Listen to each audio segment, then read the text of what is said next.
ফোনে এক সপ্তাহ আগে গিয়া সিরিয়াল রাখা লাগে, এরপর আবার চেম্বারে গিয়া ঘন্টার পর ঘন্টা বসে থাকা লাগে। আরে রোগী দেখে 2 মিনিট, ভিজিট নেয় 1000। আমার ছোট ছেলেটারে নিয়ে অ্যাডভান্স ক্লিনিকে গেছি, আমার ছেলেটারে দেখিয়া 2 জন ওষুধ দিছে আর টেস্ট ধরাই দিছে 6 লাইন। আর এবার ওর সমস্যা হচ্ছে পায়খানার, তুমি একটা পায়খানার টেস্ট দে, তা না করিয়া ও রক্তের টেস্ট দিছে। আপা কি ডাক্তার? আপা ঢাকা থেকে আসছে? আপা চেম্বার করেন কোথায়? সরি।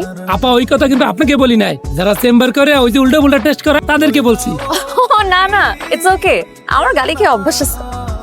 হ্যালো, শোনো, ওই যে শায়েস্তাগঞ্জ পার হইছি, বেশি সময় লাগবে না। শোনো, আমার পাশে একজন ডাক্তার আপা পাইছি, নাজমুলের যে টেস্টের রিপোর্ট গুলো আছে না, ছবি তুললে পাঠাও। আপা, আপনি কি এই স্টেশনে নামবেন? আপনি শিওর? হ্যাঁ, সামনে স্টেশনে নামবো। বলছিলাম আমার সাথে নয় সিলেট চলেন, আর 2 স্টেশন পরেই সিলেট। সকালবেলা সরজনে আমার সিলেটে দেখলেন, তারপর আপনি যেখানে যেতে চান আমি সেখানেই পৌঁছে দেবো, আমার গাড়ি আছে। আমি সামনে স্টেশনে নামবো।